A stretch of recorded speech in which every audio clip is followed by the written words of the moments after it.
Now, FIFA World Cup, 22 days away from today. For us, we want to talk about how then FIFA is going to make money. Because again, if it is not making money sense, you'd rather not do it. And football is a business. And FIFA, being the world governing body, has to maximize on making money. In fact, it is being reported that these editions of the FIFA World Cup is going to generate FIFA around 11 billion to 13 billion in profits. USD. In profits? Yes. Wow. The money they're going to make during this World Cup. And they're very... They're ways of how FIFA make their money, really. One of them is, of course, TV and streaming rights. Which, of course, broadcasting is the largest source of FIFA getting their money from this World Cup. Right? Yeah. And of course, we have so many broadcasters across the world. And I think broadcasters are segmented according to regions, right? Regions, yeah. Like when you talk about the sub-Saharan Africa, there's a broadcaster. When you go to MENA region, that is the Middle East and Northern Africa, there's a broadcaster. Yeah. If you go, let's say, in the western side, western side of Africa, most of the French-speaking nations, there's a broadcaster there that's specifically for that. Yes. Right? If you go to the US, there's Fox, Akina Fox. Yeah. If you go to the UK, they have also paid. Like the other day they signed with China, right? CCTV. Yes, CCTV and CMG. There's also DAZN, which bought exclusive rights to also the Walianza last year during the FIFA Club World Cup. And Said, they have exclusive rights peers at the FIFA World Cup. And DAZN, if you didn't know, is backed by the Saudis. Yeah. Saudis ndio walinunua. So there you have it. But walianzanga as boxing ndio walikuwa big sana. I mean, they started off as boxing and now wakaanza ku expand now they're in football, Formula 1. And one of the reasons, because FIFA pia wali announce itafika, there are some games wataonesha like 10 minutes of it so that they can draw fans waende kuwatch. Like their games, for example, let me give you an example. Argentina versus let's say Argentina versus Mexico, if it happens. FIFA announced that there are some games wataonyesha on YouTube 10 minutes of the game to give you an appetite. Right? It's just an appetizer. For who? Non-football fans? No. Just uende uone pale, ukiona game pale YouTube, then after 10 minutes imetolewa, it gives you the curiosity, hii game iko wapi, wacha nini ni watch. So that takes you back to the broadcaster who has paid for the rights.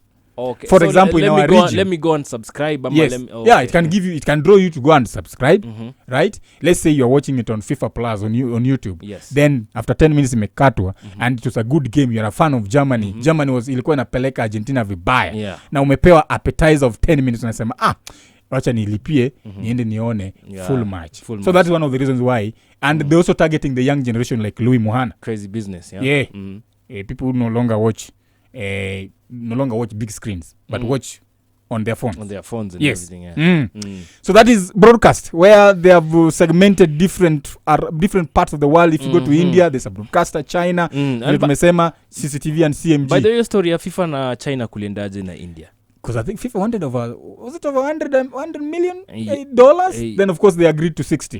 So FIFA walikuwa wanataka pesa mob sana. But they agreed the negotiations took it down to $60 million. Yes. So from what I got is that FIFA and the deal was finalized at an 80% discount. Yeah. So FIFA and China, officially the China Media Group CMG. Yeah, they closed the deal. So CMG, the China Media Group, holds exclusive free-to-air pay TV and digital streaming rights. And matches will primarily air on state broadcaster, which is the CCTV. So, which is the KBC ya huku, right? Yes. Yeah. So CMG reportedly paid $60 million. Yes. An 80% drop from FIFA's original $300 whatever they were asking for. Target. They were asking over 300 million. Yes. I think negotiation and can you also say World Cup in Caribbean? Can you also say FIFA didn't want to lose the Chinese market pia? Yeah. The numbers that are there pia. Because if you ukikwamilia 300,000 shilling, 300,000, I mean $300 million, man. Now wanataka tu kutoa 60. That also tells you about the negotiation prowess that those guys. FIFA. Yeah. This is bad for business, by the way. For them, yeah. From $300 million dollars to 60 million, 80%, almost to nothing. Yani FIFA walisema tu, yani leteni hiyo pesa tu basi. Ni kama vile unaendanga pale kwa nini. I wanted to say that. Unaambiwa hii trao ni 5k. Mimi niko na punch. Niko na punch. Ni 5k punch. Leta tao. Mimi niko na punch. Mimi nikiongeza sana Robi peke 700. Basi acha nitakamkesho. Kuja customer. Alafu ndio unapatiwa. This is crazy business from FIFA. 300 to 60. Yeah. And I think vile nimesema, maybe they didn't want to lose the numbers. That population in China. And even the India. A quarter of the world's population in India and China. So you can't afford to lose that. Yes. Yeah. So to the catch. So FIFA to recoup the massive price cut, FIFA had to include rights for 4 major tournaments. That is the 2026 and 2030 Men's World Cups and the 2027 and 2031's Women's World Cups. Yes. That broadcast, by the way, the projection is that FIFA is going to, from broadcast alone, they're going to get $4.2 billion. And in the cycle of 2023 and 2026, that's, I think they work in that cycle. Okay. Then, of course, one of the reasons why someone might ask, why then the increase? Why kwa nini hiyo projection imeongezeka in terms of pesa wanaenda kupata from broadcast? Remember, we have so many games this time round. 104 games. So the kitambo ilikuanga 64 games, right? We are going to have 64 games, and that means more advertising opportunities for when games are going on. Does it mean you're going to start seeing ads while games inaendelea? Maybe a break TV like they do in the United States. I don't think during the match, but maybe just on the screen. Kuna hizo squeeze backs zinawekangwa. You understand? Then during halftime kuna hizo brands that are placed there. There are some games that I have been seeing from a certain broadcaster in Yamaju. That ukiona game, an ad comes in, maybe kama kuna kafoul nini, wanarusha ad. In the middle of the game, then unaona ads nini, songs nini for maybe about 30 seconds. Man. Maybe. That is crazy work. Now, there is still a problem regarding FIFA and India. The tournament starts on June 11th. 22 days away. India still has no official broadcaster.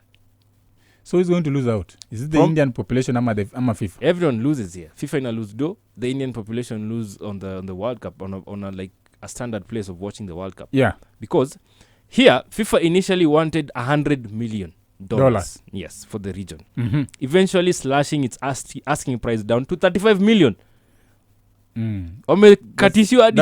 That's almost 60%. However, India's dominant sports distributor, inaitwa the Reliance Disney joint venture Geostar, refused to go higher than $20 million. FIFA rejected this bid. Wasema pia nyinyi mnatubeba ndogo. You're 20 now. So, the 2026 North American time zone means most marquee matches will air in India between midnight and 6 a.m.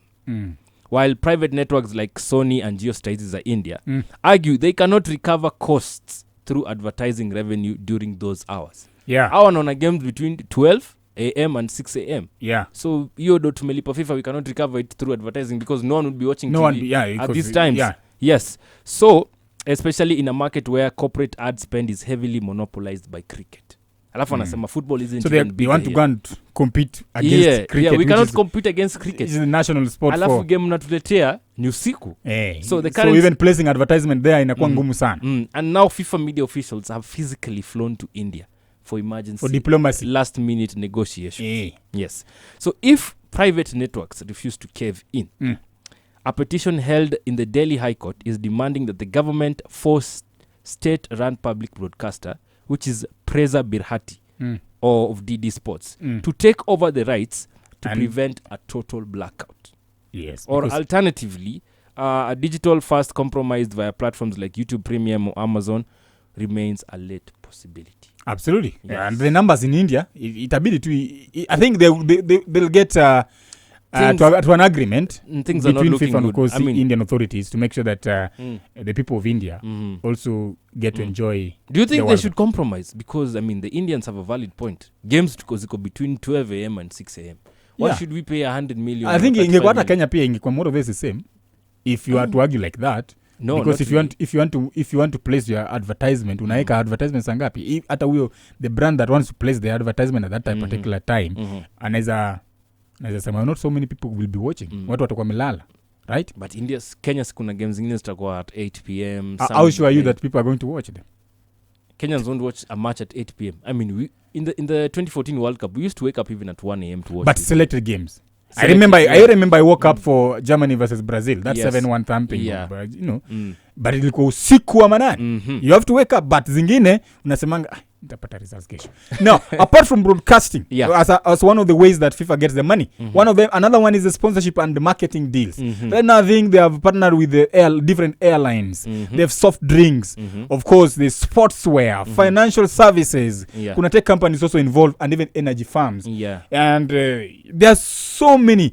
Right now, I was just looking at some of the brands that they are partnering with. There's so many, and in that, apart from broadcasting, what wanaleta do all these other guys. And this is the second tier of where the money comes from after broadcasting. Then now sponsorship, marketing and deals. Yes. So that one is one of them. And also even Saudi Arabia's Public Investment Fund pia wali announce they're going to be supporting wako hapo because supporting FIFA. In some of the other games nimekuwa nikiona the PIF boards hapo zikirundishwa, even in the FIFA Club World Cup. So these guys are heavily in this thing. So that one was 4.3 billion, the broadcasting. Hii ni nakisiwa between 2.5 to 2.8 billion dollars. The target. Revenue from sponsorship and marketing deals. Okay. And then the other one is now ticket sales and hospitality. You know ticket sales. This is a conversation we've had here on the show, here on Sport FM. People talking about how World Cup tickets are very expensive. They are. In fact, if you a time where parking your World Cup for the cars is expensive. Is expensive than ukiwa hiyo parking ya World Cup unaweza lipia 4 games in euros. 4 euros. Euro 2020 next Euro is 2028. Hiyo parking fee pekee unalipia games 3 ama 4 coach euros. So you can see if parking kwa na gari yako it will cost a lot of money ujaingia stadium. But in some states nilikuwa nimesoma like the parking thing and the fee, that land is scheduled for the people. So people were wondering why are they being charged so highly. Yet I mean it's free parking. So can we also say it goes state by state? Yeah. You know how the United States works. It's crazy. So just on where we are in the ticketing saga. Yes. It centers on a massive fund revolt. There's formal lawsuits. There's government inquiries over exorbitant pricing. There's a dynamic price gouging, artificial ticket scarcity, and misleading stadium seat maps. And there's a whole lot regarding the ticket saga. So despite receiving an initial waiver of 500 million ticket requests, FIFA is also facing unprecedented backlash and a sudden drop in resale demand just 2 weeks before the tournament kicks off. Guys are not buying those resale tickets. Yes, because they are expensive really. Now FIFA sells regular match tickets, of course, hiyo tunajua. Kama ni let's say kama game moja pale MetLife Stadium which is going towards the final. Pia stadium pia imegawanya in categories. Ukiwa pale juu kabisa kuna VIP inatunga sky boxes. Yes, sky boxes. That's why ulisema tuliambiwa to build 60. Kasarani wanataka sijui 60 because the money pia is what you pay there is the experience, the money that you pay there ni different as compared to mtu amelipia terrace, right? So kuna regular match tickets that are being sold, kuna VIP suites pia which of course wanalipa different money, different amount of money. Kuna corporate hospitality packages na luxury experiences, and then travel packages for. That's how FIFA then gets money from that category, which of course inakisiwa they're projecting $3 billion as revenue from ticketing, from ticket sales and hospitality. Yes, but I think we're going to start this World Cup before all tickets usually because they're so high now. Unaona pia kuna shida hizi resale values and everything, because even the FIFA Club World Cup pia ilikuwa na hizi issues because ikianza there were no stadium haikuwa na fans sana. In fact watu walikuwa bit worried hii itakuwa very boring FIFA Club World Cup without fans, but I think as we headed towards the knockout stages tulianza kuona mafans but you know it's a World Cup that ziko na a lot of challenges, lightning happening. It's the biggest World Cup, but then again joto the most jingi joto fears of lightning. Force majua ama joto it's natural, but game inachezwa na joto. So they include water breaks. That's force majeure. Lightning, tornadoes. Tunasiata England in their camp wanaletewa measures za kukab lightnings and tornado and storms and everything. Yes. wanafunzwa pia lightning. Sisi tulikuwa tunaambiwa ati usivae nguo red utapigwa na uingie chini ya meza. And then of course licensing and merchandise, that's the fourth tier of where our FIFA gets their money. We've talked about broadcast, marketing, ticketing, now licensing and merchandise. Of course official jerseys being sold, video games pia. This time around I don't know what kind of video games they're selling because FIFA and EA contract yao iliisha. Yeah. So and in terms of video games, I don't think they have announced it. Yeah, they've not announced. They are not in any deal with any video game company. Yes. Yeah. Basically that's how FIFA really wants to recoup money and get their money in regards to this World Cup 2026. Na tumeombea kwamba this is the largest, this is the biggest ever World Cup seen. 48 teams played across 39 days and 104 matches in this World Cup across 12 host cities. But then again, Kwanya, how are they going to maximize on these profits when the United States wenyewe wako na hizi shida ya visa and everything? Yes. That's a good question. That's by the way. Question. Kuna watu wanakaziwa. But sasa, don't you think also in as much as kumekuwa na issue na travel kuingia US and stuff like that, It's don't you problem. think the US citizens just ndio wanaenda coach the World Cup mostly? Maybe that's what the United States government wants. Because if you're a Kenyan who just want to go and watch you want to take your break, you want to take a break from work, unataka tu kwenda coach World Cup. Do you know you need like how over much $1 million? $1 million Kenya shillings. Over. Accommodation. You have not traveled. Traveling. Ujalipa visa. Food. Yeah. It's a lot. That's why then traveling ukiamua ku-apply all these things unafokwe tu na pesa. Juu unauliza uko sure unataka kwenda World Cup? Yeah. Uko na hiyo pesa. Because again, you go to let's say you want to go and follow England play. Yes. They're not going to be playing in one stadium. Ama in one city. But they're going to have to be traveling. I think so. Leo wako is it? For group stages they can be in one city. Yeah. But once that is done, they'll have to move knockout to stages. Yeah. A knockout stage inaanza round 32. Hey. 32, 16 quarters, semis, then now the final. And utapata during those knockout stages you'll be moving around different states. And the USA is a very huge country. Yeah. So maybe sai wako Kansas City.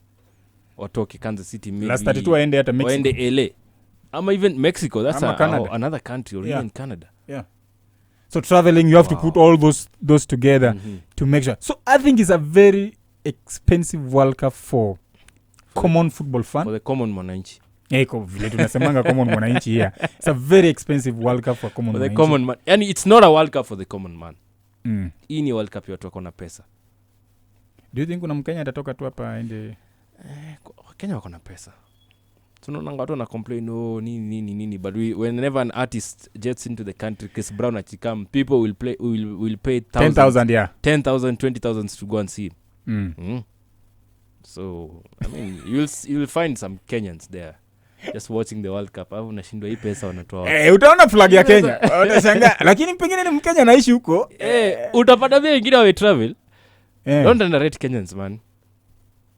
Kwenda kufollow England. Utapata tuko wengi huko hata kuliko mafans. Kwenda kufollow France wa Senegal. That is the FIFA World Cup 22 days away from today. Just giving you insights in regards to the kind of money revenue sources for FIFA during this World Cup 2026. It's a very expanded World Cup, very expensive one, the largest we have ever seen. But of course, we want to see football. We want to see to see stadiums filled with fans. Yeah, I mean, football without fans. the I don't know why people are worried about fans not being in the stadium. Maybe what we need to do, maybe we are worried about the overseas fans. Yeah. But in terms of even US citizens going to the, I think it's also a new country that isn't that big with football. Yeah. So you wanted you also have to consider that. Yeah. So if away fans, why are we arguing like this is the first time US is hosting the World Cup? I mean, the first one was before in 94. Maybe the time people were traveling so easily. The economic situation of the world wasn't as bad. That time dollar to Kenyan shillings maybe 50 bob up. Ilikuwa mbao.